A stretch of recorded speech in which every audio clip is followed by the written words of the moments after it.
I loved that little moment.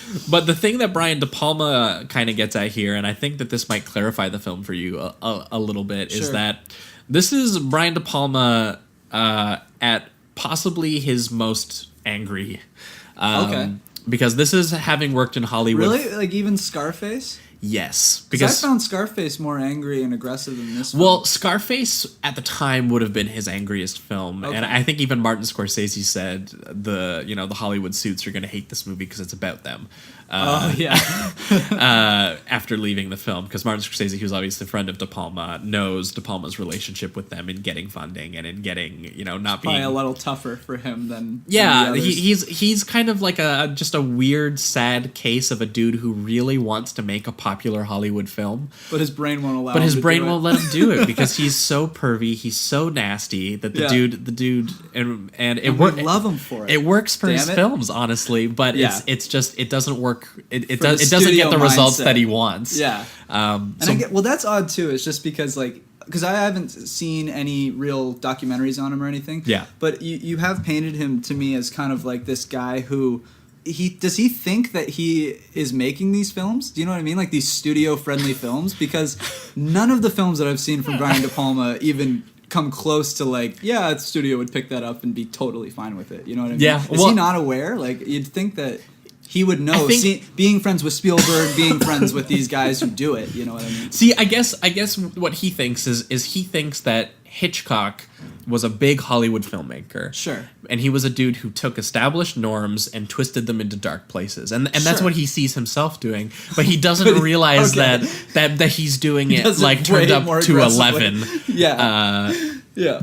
And that's just it, which is why he'll go back and he'll say his most popular film, his most successful films. I think the ones that he really loves are like Mission Impossible and The Untouchables and these films that kind of got like the acclaim from like a PG audience in a sense. But then he looks back at other films like Dress to Kill and maybe even things like Blowout, and he's a little less happy with himself because he's not. That's crazy. That blows my mind just because it's like the things that I find most De Palma fans love are the trashiness that he brings to his films. Well, that's just it, because it's so him. It's so, regardless of what he's doing, it's so personal.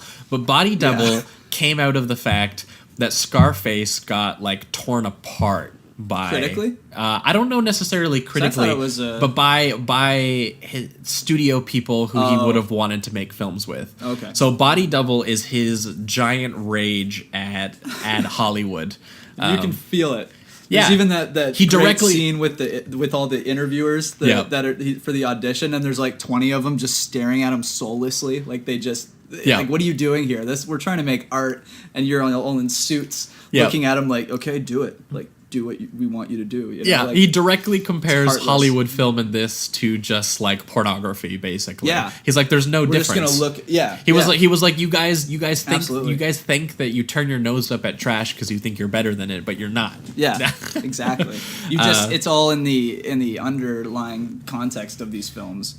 Exactly. So what we get is a really weirdo pornographic version of Vertigo. Yeah. Yeah. Quite literally a pornographic version. But what's interesting is because again the plotting is something he can't do a lot new in, but it's where he chooses to focus that this movie gets really weird, because what he does that Hitchcock didn't do in, say, Vertigo, is that James Stewart is a Hollywood leading man. Yes, he is a dude where you watch him and you're like, he is very likable, and he uses that and puts him in a story that is less favorable in that light. Brian De Palma, there's a classiness to these characters too, which they do not have. No, Brian De Palma takes the Hollywood leading man and literally makes him like just a total pathetic knob. Yeah, like the dude's I don't even know what the word is. Like the dude is just a total.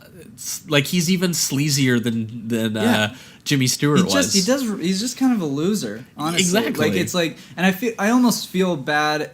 It's not saying it now because I know where kind of the story goes and like where he leads his decisions. But in the first half hour, I still felt that way. Like I'm like, you're kind of a loser, dude. But I felt for him still because I think he was trying and maybe there was some good in him. Yeah.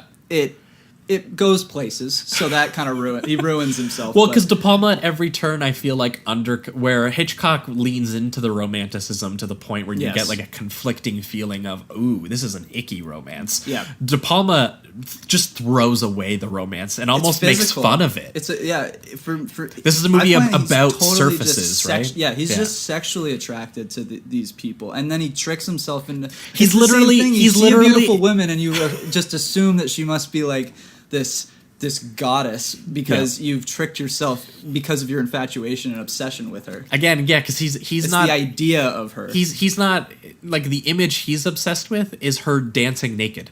Yeah, exactly. That's what he's in love doing with. A rehearsing for her dance that she does on pornos. Yeah, right. He's literally in love with a porno. Yeah. Like that's the thing.